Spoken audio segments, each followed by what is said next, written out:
Hello, everyone. I hope you're keeping well. Welcome to this webinar. We will give a few minutes as people find their way to the room.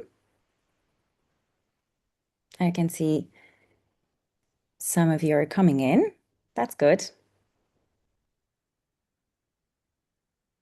Welcome, everybody.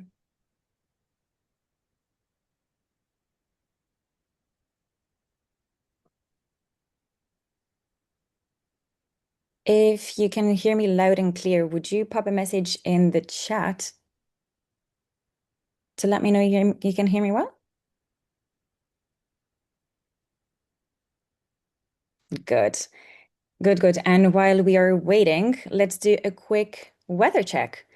It's always a safe topic in Ireland, right? So pop in the chat where you are tuning in from, what is like outside for you, sunshine, showers, runs off day, maybe.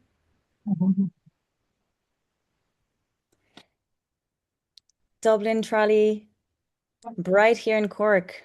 Very good. Sunny, thankfully, in Dublin. 40 degrees. Oh my God. That must be Akshita. Tipperary blue skies. That's amazing. That's fabulous. All right. Well, welcome everyone. And thanks for joining today. And welcome to this webinar on how investing in employee well-being drives retention. Thanks for making the time to join us. I'm Marina, Marketing and Brand Manager here at Great Place to Work, and I'll be your host for today's session.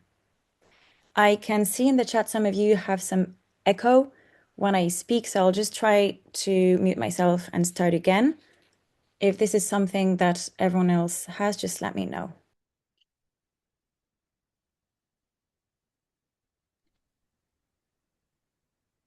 Do you hear me well?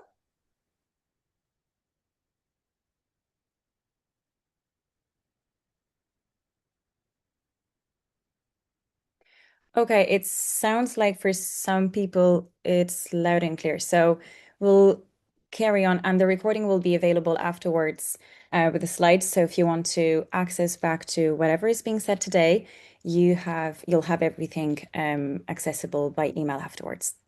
So a couple of updates before we dive in.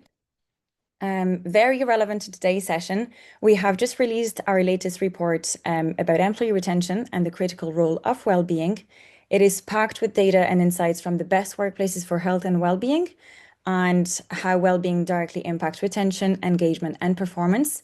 We'll drop a little link in the chat. It's definitely worth a read if well-being is a priority for you at the moment, and to see how the best workplaces for health and well-being are invested in their workplaces. We're also hosting our Great Place to Work Insights Forum on Wednesday, the 27th of May. Last year was a success and we had many clients coming in. So it's shaping up to be a brilliant morning. So you'll hear about great organizations, all sizes and sectors, sharing how they're using employee data and Great Place to Work survey to retain their people, attract in the market, develop their leaders, develop their organization, and build high trust cultures. So again, you're going to have a link in the chat. And if you're a Great Place to Work client, you have received a 50% discount in your mailbox. So make sure you are using the discount code to join us. And finally, if you want to join another webinar like this one, the next one will be about how the best workplaces for women are driving a real change. We'll be joined by great organizations like Aura, Holohan Group, Cloudera, Airgrid, Heineken, CTEC, Toast, and Salesforce on Thursday, the 14th of May for a live panel discussion. It will be about how these women are sharing their own lived experience and the practical initiatives in their organization to better support, obviously, and retain, develop the women in their workplace, and with a strong focus on helping women grow into leadership modes. So again, you'll have the link in the chat if you want to click on that and register. You're welcome. So I believe everyone is in the room at this stage. Everyone is really welcome. And today's session is focusing on something that is becoming increasingly critical for organizations is employee well-being and its direct impact on retention, engagement, and performance. And today's session is really about to move beyond the well-being practices that are nice to have and really how to embed it into your culture in a way that really drives meaningful business outcomes. We're absolutely delighted to be joined by two fantastic organisations today. We have Allianz Group and the National Cancer Registry Ireland, who have both been recognised as best workplaces for health and wellbeing recently. So congratulations. And for this morning, feel free to prop any questions in the Q&A. You also have the chat box there. We'll tackle as many questions as we can. We'll have a Q&A time at the end. And no need to scribble notes. We're going to send the slides and the recording afterwards. Now, a little about our guests. We're joined by Natalie Keogh from Allianz Ireland and Linda King from National Cancer Registry Ireland. Natalie is the DEI Wellbeing and Engagement Lead at Allianz Ireland with over 20 years of experience in HR. She's passionate about creating workplaces where people feel included, supported, and generally excited to do their best work. She's a strong advocate for listening to employee voice and turning these insights into meaningful action that strengthen culture, trust, and performance. Welcome, Natalie. Thank you, Marina. It's lovely to be here. Thanks so much. And joining Natalie, we have Linda, Head of HR at the National Cancer Registry Ireland, referenced NCRI today. Linda brings, again, over 20 years of experience in building people-first cultures and aligning HR strategy with organizational goals. Since joining NCRI, she's played a key role in fostering culture of learning, growth, and inclusion, ensuring people feel supported and empowered to do their best job. Her work has led to a number of impactful HR initiatives, helping NCRI achieve recognitions like Great Place to Work, Best Workplaces, and most recently, Best Workplaces for Health and Wellbeing. So you are in very good hands today. Welcome to you both. Welcome, Linda. Thank you so much. Thanks, Marina. So before we dive in, we'd love to get a sense of where you are at with employee well-being today.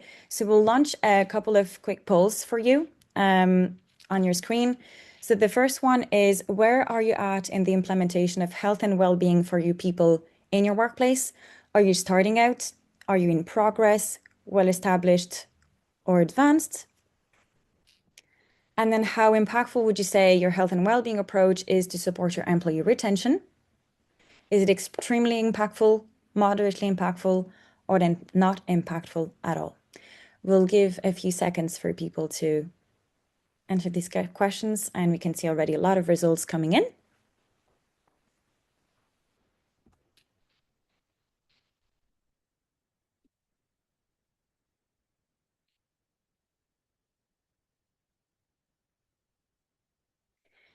Very good.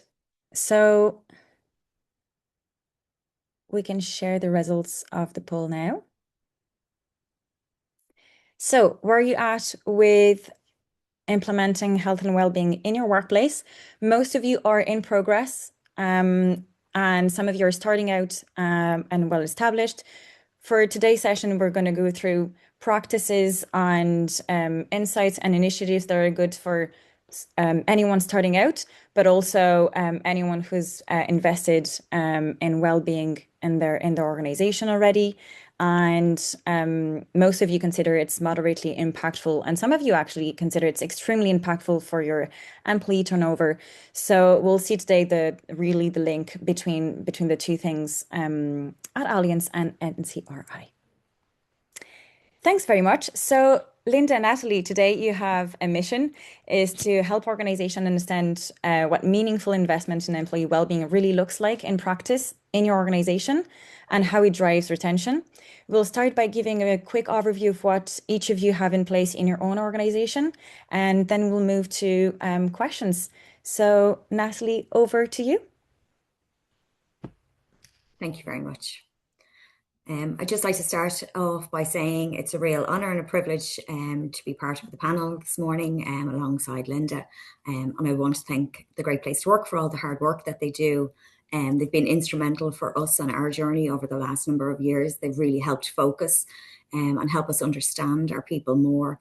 I would say when you're undertaking any kind of employee listening journey, not to be cliche, but that's what it is. It is a journey. You won't get everything right, and you shouldn't start out that way. But if you start with small, meaningful steps, I would also say that it's key to understanding your people. So you have to ask the question first, and you have to understand what the feedback is giving you, what that's saying, and then you have to act on it. That's the most important piece. Then, if you're listening, you're understanding, and then you're acting.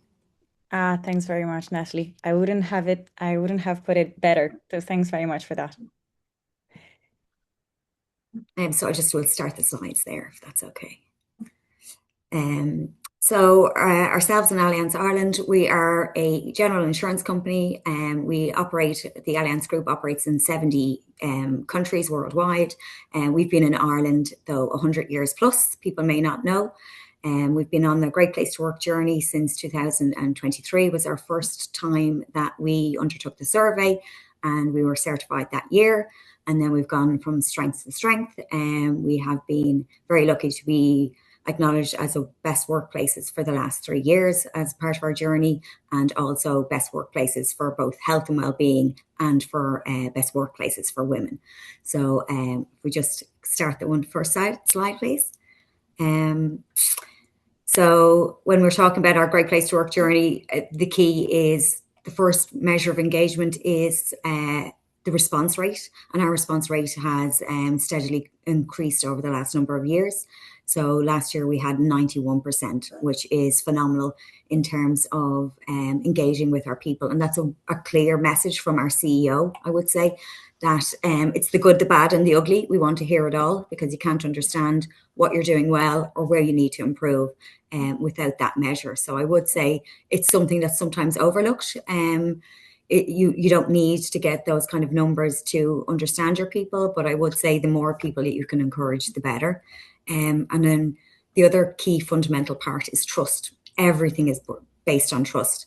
When you're talking about people's well-being, their health, their engagement, in terms of retention and wanting to stay with an employer for a long time, it's trust. They have to trust you first to be honest in the conversations that they're having, in the feedback that they're giving, and to disclose anything that is an issue or anything that we're doing well. It's fundamental. And how we're doing that is really through our managers, building empathetic managers and leaders. So that's where the majority of people's interaction day to day are with their manager and with their colleagues. And again, it's an old trope and an old cliche that the people are your biggest investment and your most important investment, but they give it back to you tenfold. And that's what we found, that if people trust you to do the right thing, don't get everything right, don't claim to get everything right, but what we do try to act honestly and with integrity, and to work on the feedback that people have given us. So that's it's a strong point that we're very, very proud of. And then obviously the result of the 94%, again, every 1% matters, that we're increasing year on year, but 94% of our people say that it is a great place to work. So there are 3 really important measures, and something that we work incredibly hard at. They don't come, we don't take it very lightly at all, but I think it's something that you want to measure, you want to see your progress, and you want to communicate that to your people as well. So we might just move on. So over the last number of years, I would say it's really maybe the last 5 or 6, well-being has always been an important topic for us, but really since COVID, like everyone, we really focused on that kind of area, that along with DEI as well. And they both go hand in hand together. And what we found is, like everyone, we start with initiatives. We'll look at well-being initiatives, but over the last number of years, as the maturity has grown in our well-being strategy, we've moved from programs to embedding it really in our strategy. So what does that mean? It means that it's not isolated. It's part of our core strategy. It's part of our targets for our people leaders. It's how we are growing our people, how we're growing our people leaders as well. It's the systems that we're putting in place. We do have nice programs that we do introduce every now and then, but it really is looking at the fundamentals. It's how we provide the culture for our people, how we how we employ people, how we onboard them. It's really looking at it all, how we develop them. It's right throughout each of the career stages and the life stages as well, I would say. And when people feel valued and supported, they're able to thrive, especially in a high pressure regulated environment. So like ourselves, so we're regulated by the central bank. There's lots of compliance, there's lots of data protection, as there should be. So there's a big ask on our people. Last year we had the honour of being #1 in the insurance market, the general insurance market. And again, that is all hard fought and won. There's lots of work that goes in behind the scenes. And I'll just touch on a couple of them. So when we talk about the systems and the making it part of the strategy, we're looking at the health. So we cover 4 areas, 4 pillars of our health and wellbeing strategy. So that's physical, mental, financial, and then social and emotional. And I'll touch on a bit more on that later. Connection. So this is where I'm saying it's linked with our DEI strategy. They go hand in hand. So that's about the culture that we're driving, the culture that we're developing, a sense of belonging and appreciation. That all helps to build trust. And as I said, is fundamental to that is our leadership. It's the tone from the top, but it's also it's how people show up in their day to day. I would say as well that's core part of our culture that we're building is about flexibility and independence. So our hybrid working, it is hands down the biggest. We understand, we're under no illusion that how important this is to our people. We get it through our Allianz engagement survey that we do in September, October, and our Great Place to Work survey that we do in June and July. And hands down, it's one of the biggest key drivers of our well-being in terms of people feeling that they have work autonomy, that they have independence, that it allows for more caring responsibilities, as well, especially our work for gender equality, with women still having the share of the burden in the caring world. So it's pivotal to that, I would say. And a lot more organizations, especially in the financial industry, are asking people to come back more and more. We take a team-led based approach as well. So it's not to say that everyone gets to work from home every single day that they want, but we do take it on a team-based approach. Really important part of health and wellbeing and people wanting to stay for a long and happy career is growth. So that can be career growth through learning pathways, upskilling, big push on AI this year, which I'm sure for a lot of companies. So we're getting to grips with that. But it's really future-proofing people's roles as well. So it's not just for the now. There's a lot of external noise about career and where it's heading, and there's a lot of uncertainty around that. So what we're trying to do is give people certainty of their roles and how successful the company is, that we're stable. It's a stable landscape as well for the financial insurance industry as much as it can be, but also upskilling and future-proofing them for the years ahead. And then finally, I would say it's about variety and fulfillment. So it's about energy. Again, that's the tone from the top, but we're always listening to our employees and that we have a joint purpose, that they understand what we're doing, why we're doing it, and where we're going as well. Just next slide, please. And just part of that and the overall well-being, we look at it as an ecosystem. And again, I said it's for all life stages and for all career stages as well. So now we're an organisation of 800 plus, and I understand there'll be an organisation of 10 plus. So if you're looking at one kind of nugget, I would say it starts and ends with people. So understanding your people. So for us, 51% of our population are female. We've 4 generations working. We have an average tenure of 10 years plus. We also have we've 32 nationalities. So we're a wide, diverse mix of people. So it's good to understand your demographics, but that's only surface level. Within that, everyone is unique and individual. So what's right for me at my life stage might be not right for someone else who's, again, female of the same age group. So it's trying to have enough for everyone. And what's right for someone at one stage won't be right for them later on. So it's having that breadth but also understanding what's important to your people. So again, that's asking, understanding, and acting on that. So as I said, we look at 4 core pillars of health and well-being. So physical, it starts with caring for your physical well-being and health. Some of the interventions and some of the programs that we have are, and again, this won't be for everyone depending on size, but there are definitely things that you can do. So we have a digital doctor.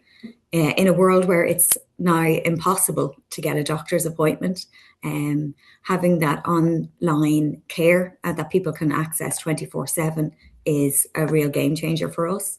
A lot of work we go into kind of prevention and screening. So we do health screenings, we do flu shots, and we do a lot of kind of care around that kind of physical presence as well. And then we're very, very proud. In the last year, we built an in-purpose gym.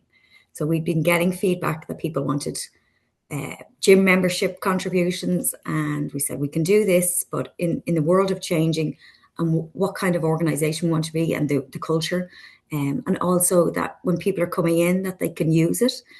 So we built a purpose gym, and again, it was a serious investment for us, but it has paid back tenfold.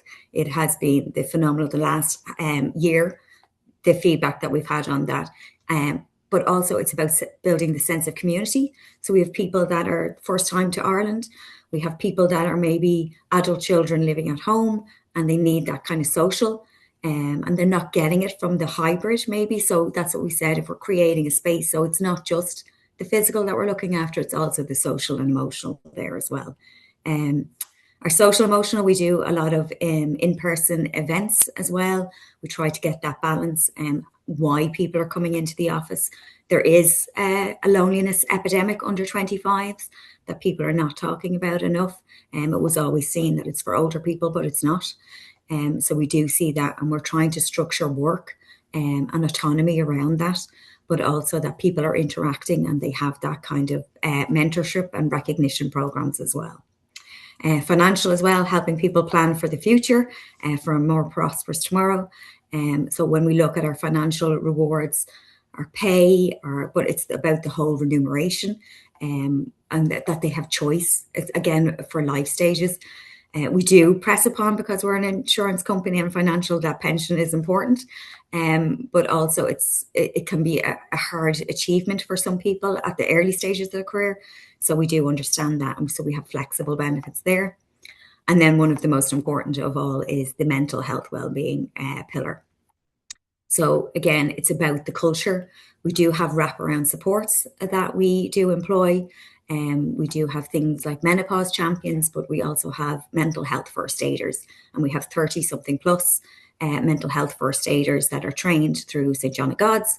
It's a real key resource for peer-to-peer support. If people feel that they can't go to a manager for any particular reason, it just gives them that open door. We talk about mental health challenges openly and supportively as well. And we have then also small things like dedicated focus time, that we give people time on a Friday to actually do the work that they've been in the meetings all week, which is sometimes a small thing that can be really beneficial to people. We also then make time for career advancement and for learning as well. We bake that in, that everyone has a requirement as well. So next slide. So I would say the key messages that we've seen and some of the outcomes when we have invested in our people. We have seen higher engagement and pride scores. So they have climbed continuously every year. I would say that every year we're just as nervous as the year before. We don't take it for granted. And every year we're saying, oh God, we can't beat that. And we do outdo ourselves. So the work that we put in has paid off. We do understand that we may plateau or we may regress in some areas, but we will take the time to understand that. For now, we're celebrating, we're understanding what we're doing well, and we're trying to fix those kind of job process that are, or IT. We do have our own issues. It's absolutely hands up. It's not to portray that it's a perfect environment. But what we do is we're honest with our people. And we have seen a lower absenteeism. And that's important to see that we have got people that are healthy, but also we have to understand that it's not presenteeism. we do look under the hood to make sure that it isn't people just because they're working hybrid and they're still not well for some reason, but they feel that they have to show up. We do take that very seriously. So I would say that's something to look, that just because absenteeism levels are going down, that you do have to understand if it is presenteeism or not as well. We have seen greater internal mobility. We had 50-something people move roles internally last year. So that's either as a sideward or an upward move. That's important for retention and having a happy workforce and a thriving workforce. A stronger commitment to our purpose. We have a purpose and strategy day where we invite everyone a couple of times a year, but one big one throughout the year, to understand our purpose and how they fit into it as well. Everyone should see themselves in what we're trying to achieve. We are celebrating the recognition. It is our people. We're nothing without our people, and we understand that, and we do want to celebrate them as well for sharing their comments with us and their understanding as well. So I would say that wellbeing, it's not separate from business performance. It is integrated, and it's not a nice to have. It is a business priority for us. And I would say when people feel that they can trust their employer and that there is meaningful health and well-being within your strategy, that they will stay with you and they will try their best. And that's why we're number one, because of our people. Thank you. Oh, sorry. A final, just about from an industry point of view, my apologies. We would say that the landscape, as I mentioned earlier, it's changing. So what we're trying to do is we're trying to build an experienced and skilled workforce for the future, so they understand that they have got a long-term career with us, and then the impacts on that, obviously. And again, this is for all organisations across all industries. Retention obviously directly impacts on customer service for everyone, for risk management, for compliance, for claims outcomes for ourselves, that we have skilled people that understand our business and understand our customers, service continuity, and then the institutional knowledge for bringing on the next generation. And I would say that belonging retains talent more effectively than any actual programme, and it's built on inclusive and empathetic behaviours from managers as well. I think that's it for me. Thanks, Natalie. And I said at the beginning not to scribble notes, but I was, and I have a few questions for you afterwards when we open to Q&A. That definitely sparked a few thoughts there. So thanks very much for sharing. Thank you. Linda, over to you. Do you want to share what you're doing at NCRI? Great. Hi, everybody. It's lovely to be here today, and I'm delighted to come here and represent the National Cancer Registry of Ireland. I'm sure you're all probably saying, who are the National Cancer Registry? Never heard of them, or the NCRI. So just to give you an update as to who we are. So we're a state agency. We report into the Department of Health, and we're responsible for collecting and analysing cancer data, which informs policy, patient care and planning for services in Ireland. So basically, we are the data behind cancer. So we collect data from all the hospitals in the country, data on cancer care, on the number of patients that have cancer, the types of cancer they have, the outcomes for those cancers. And we get that information, we analyse it, we send it out for research, we link with the European Union where we share some of that cancer information. And a lot of what we do here is geared towards research. So we're continuously looking at that cancer data. We're a very rich source of data here within the country. We're the only cancer registry. So a lot of researchers and clinicians are very anxious to share our data and to get access to our data. We have a very large research department that partners with Trinity, with Royal College of Physicians, all the universities around the country to do research. So from that perspective, we are, in cancer circles, we're very well known. In hospital circles, we're very well known. Probably out there on the day-to-day, we're not as known. So we're not exactly a household brand or anything like that. But what we do is very, very important. So we're the definitive source of cancer data in Ireland. We use data to inform policy and planning within government. All that work helps to improve cancer care and outcomes. And we're a small organisation, so anybody here that is on the chat, that is on this webinar and is comes from a smaller organization, I think this might be of interest to you, how to roll out this well-being and how to drive well-being in kind of a smaller organization, because we are only 59 staff, where when I started within the NCRI back in 2021, we were only 45 people, so it was even smaller. I am the only person in HR at the moment. I have one other HR officer who's currently on maternity leave. She joined me in 2025. So we're a very small organization from that perspective. I would say we're a smaller organization, but we have a big impact, is how I describe it to people. And just like Natalie, and I'm going to, a lot of what I'm doing here, even though we're a smaller organization, I'm reflecting a lot of what Natalie would have said earlier. We are a small, I suppose we are a small organization, but what we do and the impact we have is very important. So we're very highly regulated, just like Natalie in the insurance sector. So very highly regulated. We are essentially a public sector organization, so very highly regulated. So that's us, the NCRI National Cancer Registry. So on that basis, I might go on to the next slide. So I joined the organization in 2021. And I just need to kind of give you a background as to where we were with the organization when I started. We were in the depths of COVID, and the organization had been in place we were about 30 years in existence in the 21-22. So we'd been 30 years in existence. And I came in as the head of HR. To really, part of my remit was, I suppose, to help change the culture within the organization. There had been issues, and the people, I suppose, our director felt they wanted to move people to the front and center of the organization. And one way we were going to do that, and this was discussed as I joined the organization, was roll out a well-being plan or a well-being, policy within the organization. I would say to you, we started with the idea of putting people front and center. We decided to join up with Great Places to Work program. The Great Places to Work program has been instrumental for us as a small organization in helping us to do that, and helping us to go from, being, I would say to you, a people-centered organization. It didn't happen overnight, and I'll go through that journey with you.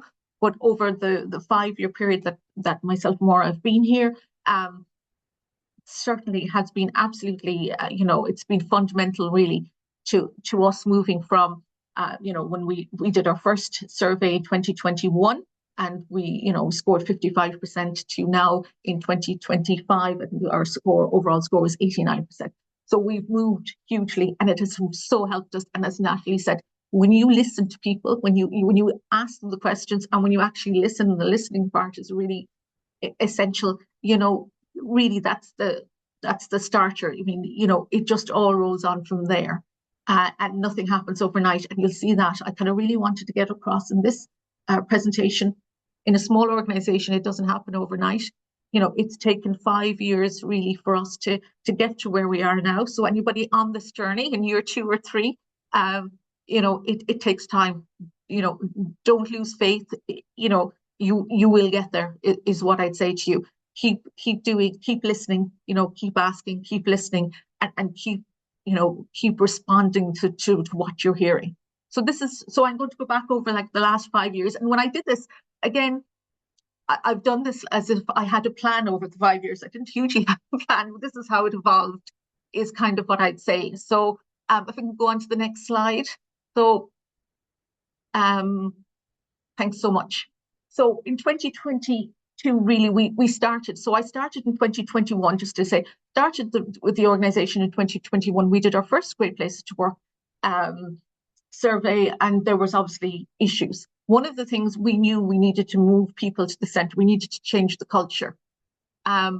So in 2022, we really kind of rolled out, what are we going to do? So we started with the basics, and that really is the best place to start. Remember, there was no wellbeing program in place. And even the idea of a wellbeing program had to be sold to people in the sense of, we are a public sector organization. Somebody said to me, "Oh, why would you spend public money in a wellbeing program?" So I had to get over those types of obstacles before, anything could be rolled out. It was nearly seen as frivolous and not, something that the public sector should be getting involved in. or I would say any small organization. I'm sure if you're a smaller organization, I'm sure you've come across these obstacles before. So I started with the basics, and literally the basics, which was I started putting wellbeing policies in place. We're a really highly regulated organization, and the people that worked with an NCRI, they like to see a reason for why we're doing something. So the wellbeing policies had to underscore it. We had to say, this is the reason. I would like to say that we got good support from the Department of Health, who obviously, health, well-being, all that. We're like, yes, absolutely, keep going. And they asked me as we're going along, how is it going? What's the good and bad? So we put these well-being policies into place, and those policies would have been created by myself and the senior management team. We'd have got them approved by our board, and we would have put them in as the foundation. We also at that time started looking at our culture and looking at our corporate values. We had a team across a departmental team that started looking at what are our values, who are we? We asked fundamental questions about the organization. We looked at our great place to work results, 55%. We thought we could do an awful lot better. We looked at what those issues were. And over the whole of 2022 was taken up with this. By the end of 2022, we had a full set of values that had been agreed from the bottom up. In that team, our director, our CEO was involved, down to, people who'd only recently started in the registry. So from that perspective, we started getting a good sense of who we are, where we wanted to go, and how important well-being was for us. The only other thing I did in 2022 was I rolled out a new EAP program.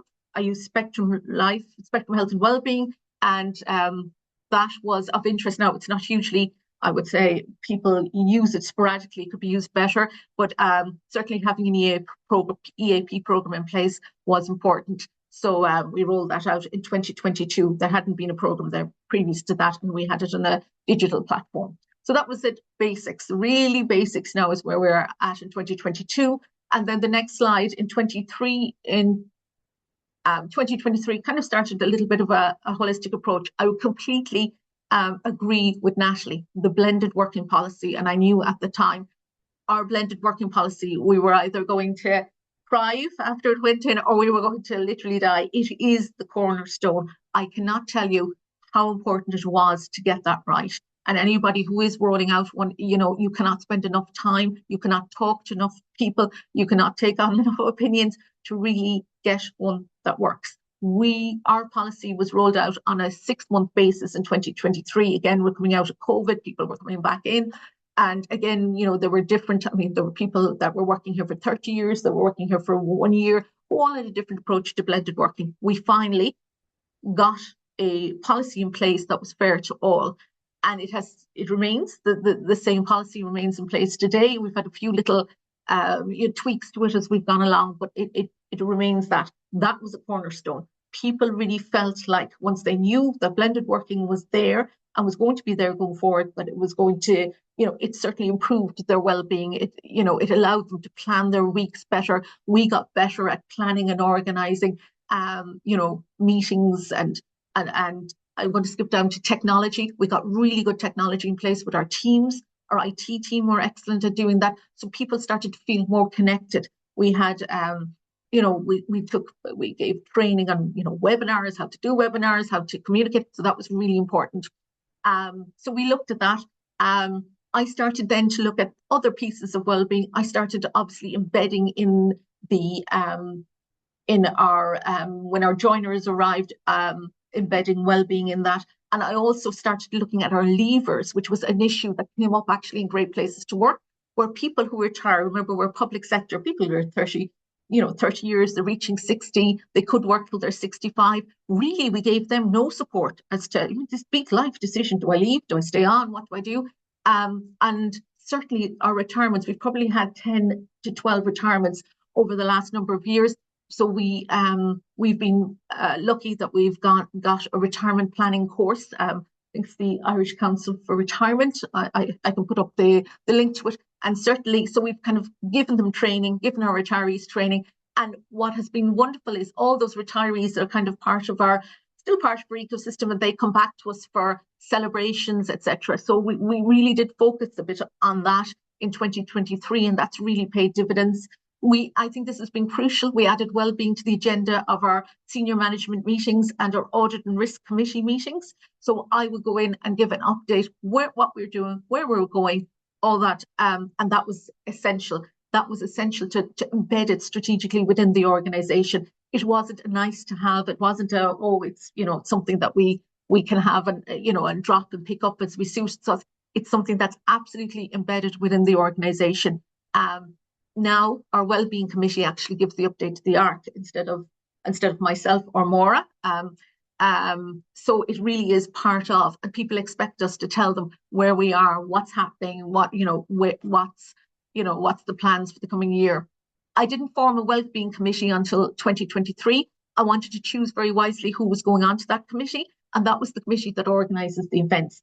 We've done steps challenges, we've done the yoga, we've done the Pilates, we've done Star Baker a number of times. So all that stuff that was never really done before in the organisation, that Wellbeing Committee has done a magnificent job of organising that. We commit to one event a quarter, and we do another wellbeing event at our staff summit, and I'll come up to that. And like I said, the communication, technology, teams, hugely important. You have to be able to tell people what you're doing, and you have to have people who feel connected. So even if they're working in a hybrid environment, they feel they're part of, if they're not in the office every day, they feel part of the organisation. So all that has worked well. So then I might go on to the next slide. 2024, we started training our managers in wellbeing, and this has been hugely important. And I am going to touch on what Natalie said. You want managers that are going to have the right responses and that are going to realize that well-being is important and is looked on as an important aspect of what we do within the NCRI. So if somebody is going up with I need time, I need space, I need this is happening in my life, that they're giving the correct response. And that training was hugely important, really. And we did it over. We've trained, I think there's 8 people in our 8 managers on our senior management team, and that's part of anybody who joins the team. They do well-being training, and they understand, what their responses and what their reactions, and how to build a team where well-being is important. So that has been essential. We rolled out the NCRI well-being strategy in 2024-26. So up to then, I had policies and wellbeing, but I had no strategy. So we rolled out our actual strategy. What is it that wellbeing needs to, what is that our wellbeing strategy wants to achieve? What do we want to do? And that's like kind of a 12-page document that we've circulated. And I suppose it's kind of the foundation of our whole wellbeing offering within the NCRI. And we look at across things like, exactly like Natalie, the physical, the health, we do financial, we do, the mental health, every aspect really. So we've all those pillars in place. And I suppose when I give an update to the ARC and to the senior management team, we always refer back to our wellbeing strategy. So that's absolutely the cornerstone of what we do. Our corporate strategy was rolled out again in, I think it's 24 to 27, and wellbeing was embedded into that strategy, and it has become, it is essentially, an essential part of what we do. We have a staff summit day where all the organisation comes together. That's in every October, and we have a wellbeing event where I got the idea of that was from the Great Places to Work events that I've attended, where you've had yoga at Mora was one particular thing. And so like it would have been unheard of. I mean, 5 years ago to have yoga at our staff summit. I'd never have that, so whereas now, I mean, it's so embedded now. So we've had yoga, Pilates, nutritionists, keeping, tidying experts and all sorts of things. But what was interesting for me was last year I was going to not drop the wellbeing, but actually have somebody come in with green credentials and kind of give us how to make our lives greener. But no. I mean, I had a girl from one of our staff from Donegal actually. I was chatting to her I said to her, I'll see you at the staff summit. She said, we can't wait to see what the wellbeing event is going to be at the summit. I said, oh great. And I said, well, it's going to be green. No, we want well-being. We want her, we want the exercises. We want the nutritionists. They really like it. So that has just been embedded and obviously is part of what they think the summit day is about. So that has been really, really good, and Great Places to Work has been essential in that. Again, I'm going to go back to the green team. This is something I'm kind of interested in, and something that I'm going to, when I update the wellbeing strategy, I'm going to find a way of mixing it, bringing the green team in there as well, which is, people are very concerned about the environment. We have people here working very, very concerned about, how to, I suppose, to have a work life that is green, that reflects those kind of environmental concerns. So we're looking at how we can link that to wellbeing. Right now, we have 2 teams operating in that area, and I'm like saying, can we not come together there somehow? So that might be, if anyone has any ideas on that, I'd be delighted to know. Just like Natalie, we've done training in courses for all staff in wellbeing, which is from, critical, difficult conversations, general wellbeing within the organisation, to people giving, webinars on mindfulness, how to cope with pressure, stress. We have chair yoga next Wednesday. So all those good stuff. But I have to call out, and I know Natalie called it out as well, mental health first aid. Honestly, what a fantastic course. I say to everybody, it is just an excellent training to have. Everybody should, I think it should be compulsory for everybody to do it. It's a 2-day course, and we have 4 mental health first aiders. Remember, we're 60 people, and we've done short courses then for all the organisation as well. But really does put mental health at the front and centre, and it really has helped us to kind of get an organisation, drive an organisation where everybody feels that they can that they can talk, that they can be honest, that it's a safe environment for them. So the next slide then is 2025. Then we're at a point of a more mature approach. So at this point, everybody from the board of directors down could see that the benefit of having people center in the organisation. So I was able to hire another resource, which was Maura, who's out on maternity leave at the moment, and she would be giving this webinar if she were here, because her background in health and wellness is absolutely amazing. And she came in and she certainly helped to strengthen, and I would say bring a more mature approach to our wellbeing.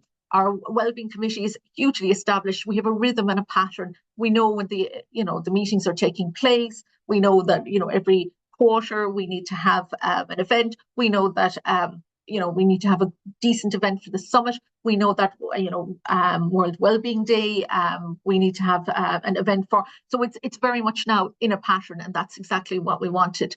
We refurbished our head office there, which was very contentious. Nobody wanted to refurbish it.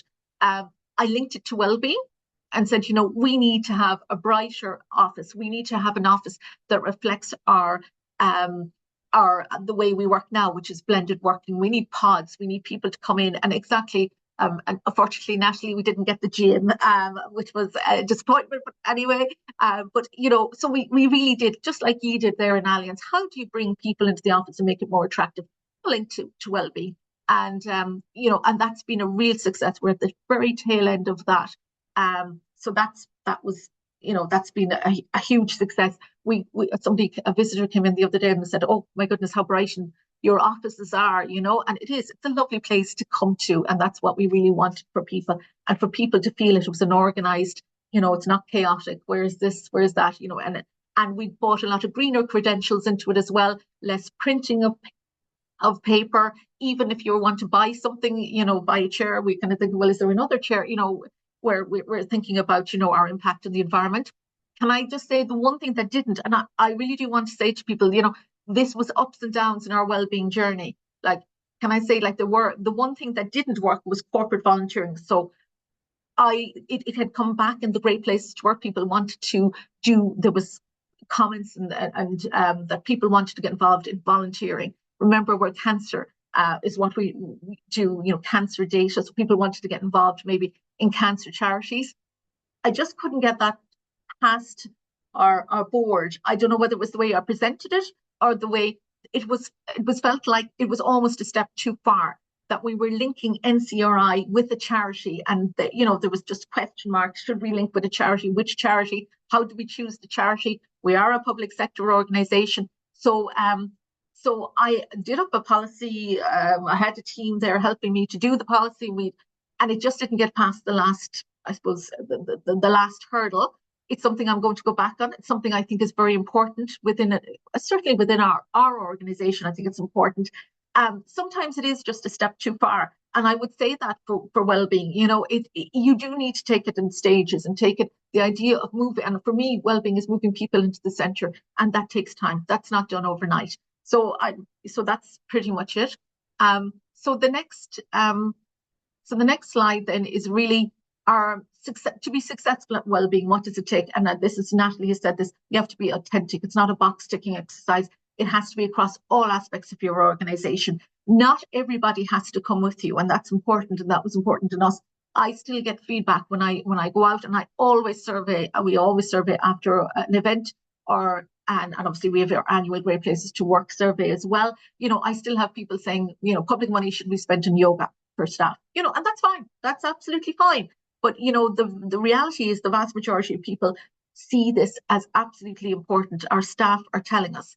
It's embedded from the top down. Our director is absolutely, at every event she's at it, anything she celebrates with us. We got, obviously, we're the best place to work for health and well-being.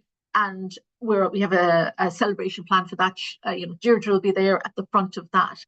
And like I said, not everyone will come on this journey with you, or it'll take time for people to see the benefits of coming with it. I would say to you that it's not solely a function of HR, and I would absolutely say that you need to get all the managers involved, and you need to get everybody, the whole organization really has to come with you. I would absolutely say in your teams, any teams that you do, choose your members wisely. I mean, that's absolutely so important. Choose your members wisely, people who have time, who are, interested in health, interested in well-being, and really can kind of really drive on the vision for it.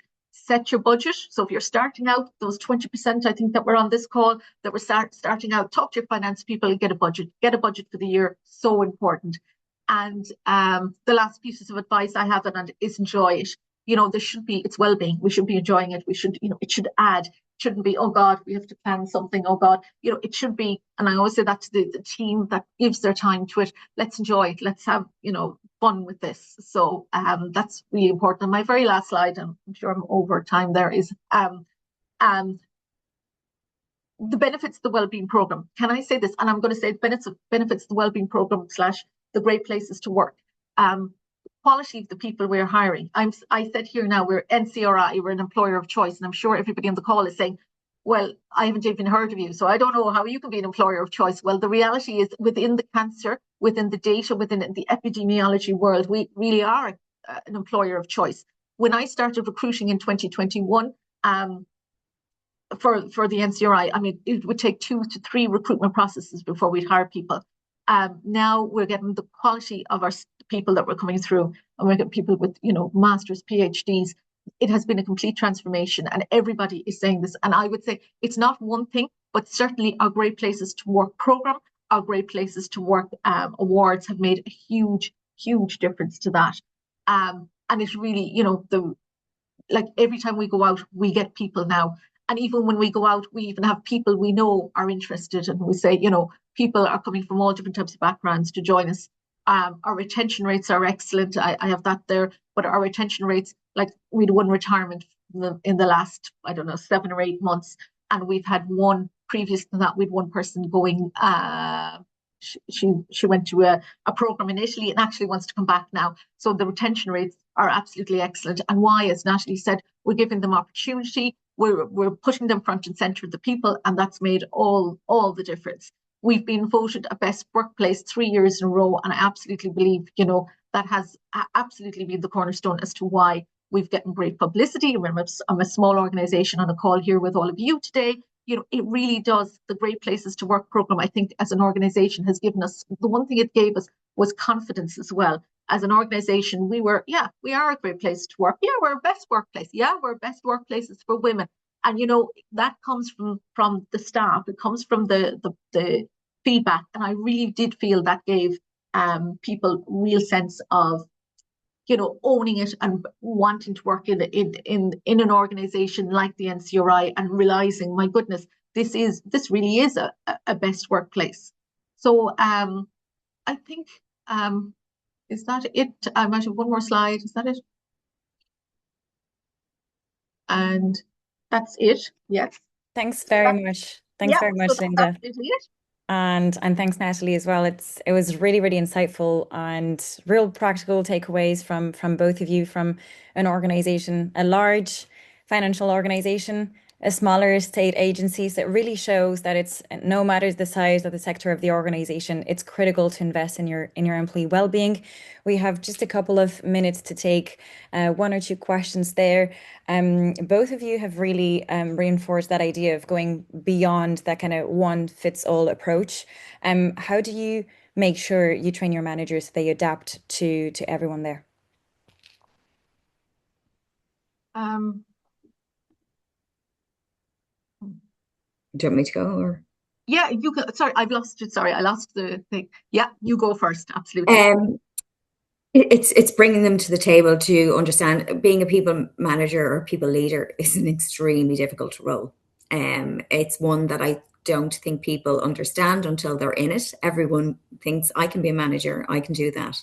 And the reality is, it's a very difficult job because there's so many life events for people. So we do take the time to support our managers. We have a training program that they undertake, all our new managers, and then existing managers. So we put a new program for new managers, but also then for existing managers that we're training them. Everyone gets mental health training.